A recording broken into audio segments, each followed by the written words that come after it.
Hey, what's up guys? Edison here, and I wanted to do a video opening up some of the Champions Path set that just released on September 25th.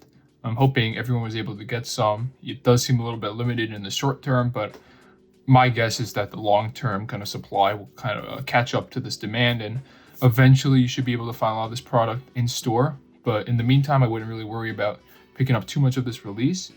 So I want to open some stuff from that and then also go over even more cards that I'm sending in for CGC for grading. My previous bulk order just got shipped back to me last week, so I'm going to have it sometime within the next couple days. I'm really excited to get those and open them on camera, show you guys the grades, but I also wanted to show even more cards that I'm sending in. So just quickly, I'm going to go through all of these. We have Charizard GX from Hidden Fates promo. Second one, here's the Altaria GX that we opened up on the channel. Here we have the Rayquaza Hidden Fates promotion. I opened up one of these on the channel. I opened up a second one for myself, a second premium collection, and then I bought even more on Facebook and eBay, just because I like the card a lot, and I kind of feel like there's a lot of room for this specific GX to grow. Here's a Hidden Fates premium collection Metagross. Here we have Shining Rayquaza from Shining Legends, Shining Jirachi, and you'll see a lot of Shining Legends as well. In this submission, Shining Ho-Oh, Mewtwo GX. Here is the test tube one. This one has really bad centering, along with like some whitening on the bottom. Not sure if that comes up well, which seems to be a really common issue. And you know, with that, I think that grades like an 8 at CGC.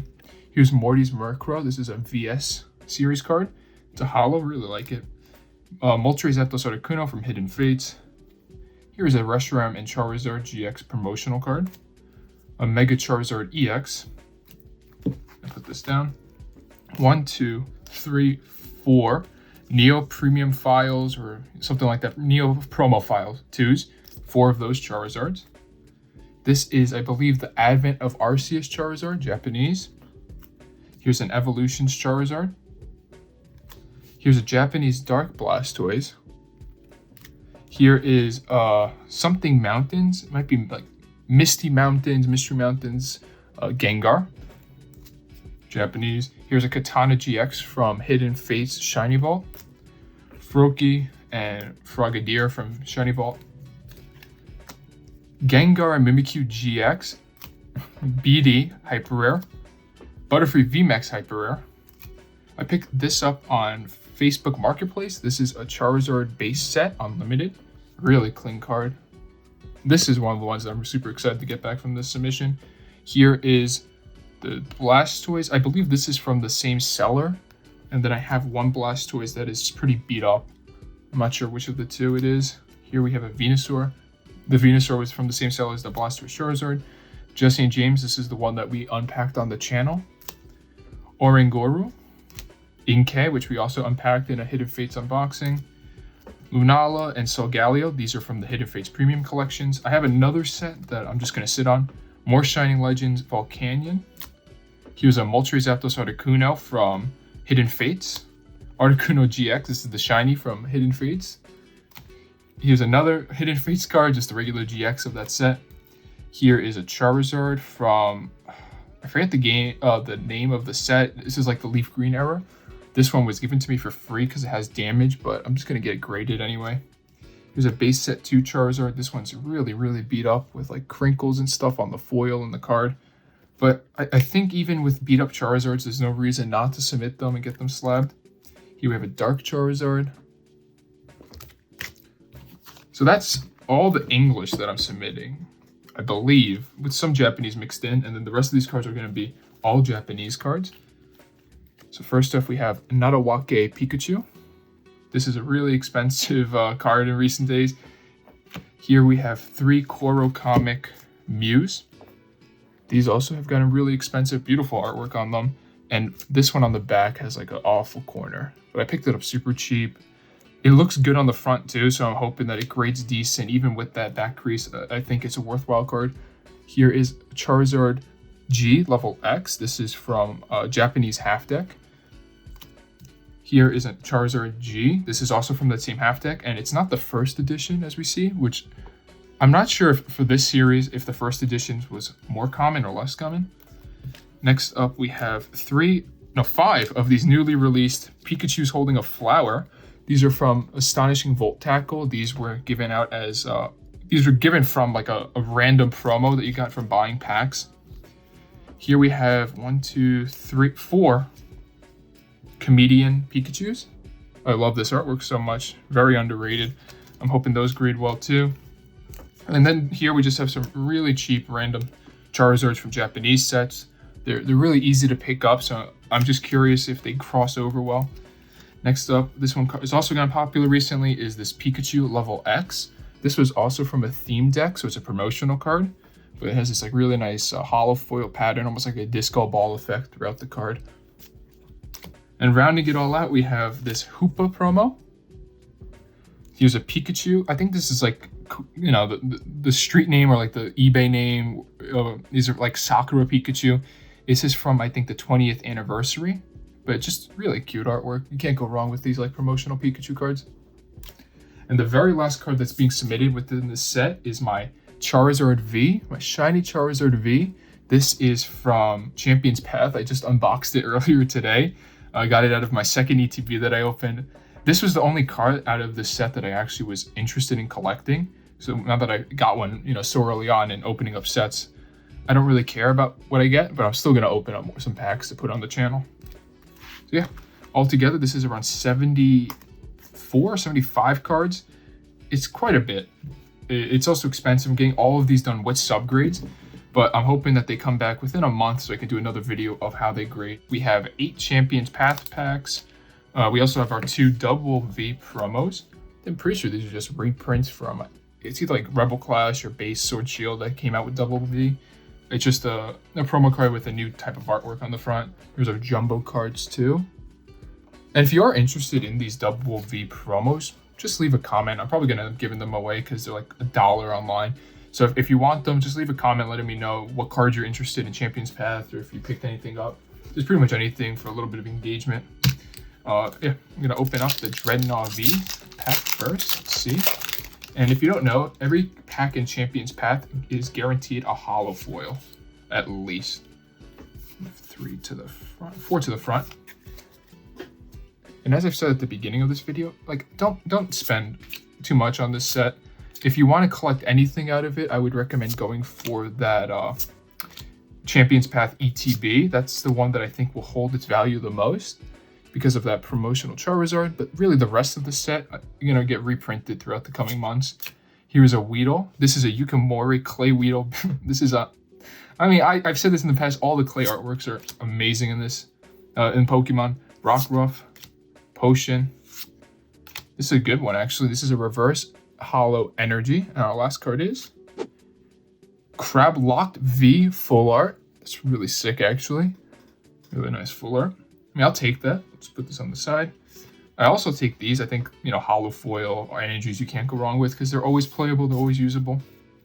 And from this set in particular, they look pretty good. I don't know. I'm surprised that... I'm not really surprised that the packs are going for so much and that everything is sold out.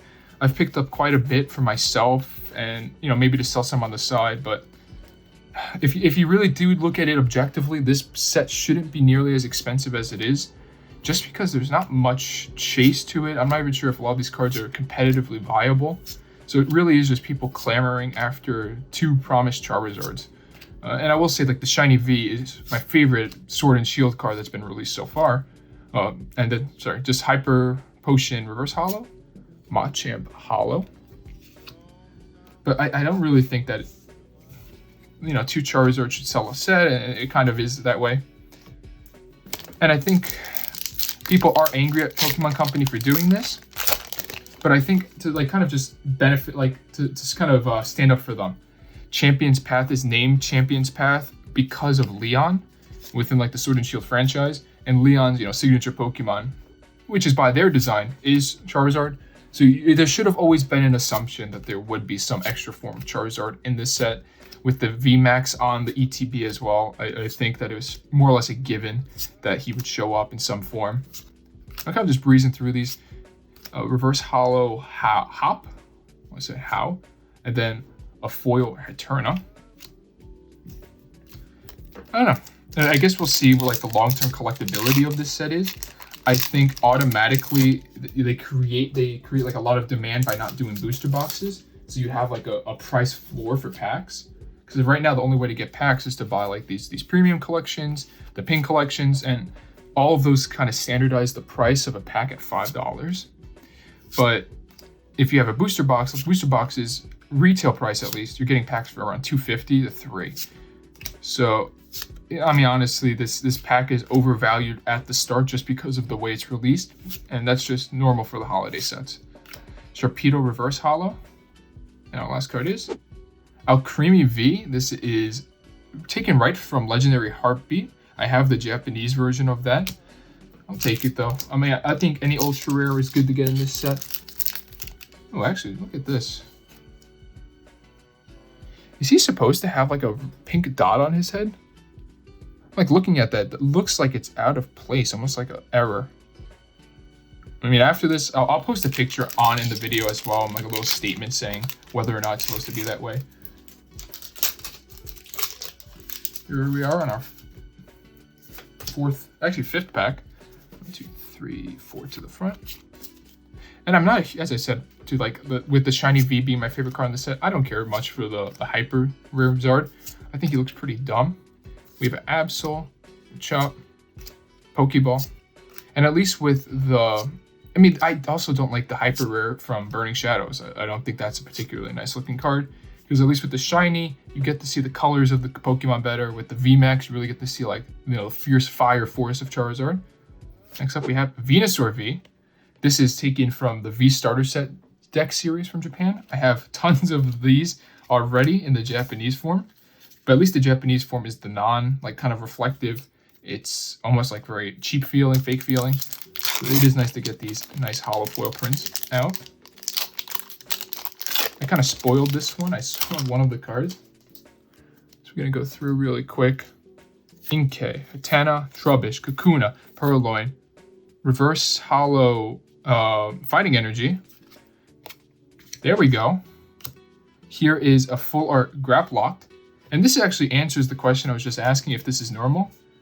It doesn't seem to be the case. Look, we have a regular, like the same thing, the full art Graplocked, or whatever it's pronounced. And on its head, it doesn't have that pink swirl, or whatever this is. Like, there's a pink smudge. Oh, there's a big Facebook group for errors as well, so I'll probably post it in there just to see if anyone has any clue what that's from. It might just be like leftover ink from previous other cards that it was printed with. But there is a growing demand for error cards from what I've seen. And I mentioned this in my submission to CGC, that I think by having a company that will legitimize these errors, you only add more value to the cards. Because now it's not just, you don't have any ambiguity of the legitimacy of them. Eldegoss V, this might be a playable card too, so I mean, that's pretty good. I'll take any ultra rare, as I've mentioned before. Yeah. With CGC verifying your error cards, your misprints, I think it does just add a little bit of extra value in these cards themselves. This is our last pack, so we'll just do 1, 2, 3, 4 to the front. Here we have regular Dark Energy, Turffield Station, a Milo, Bottom Phone, Potion, Ekans, Purloin, Sizzlipede, Full Heal. Another one of these energies that I have liked getting so far, just in water. And our last card is a Holo Machamp. I'm fine. We got 1, 2, 3, 4, 5 ultra rares out of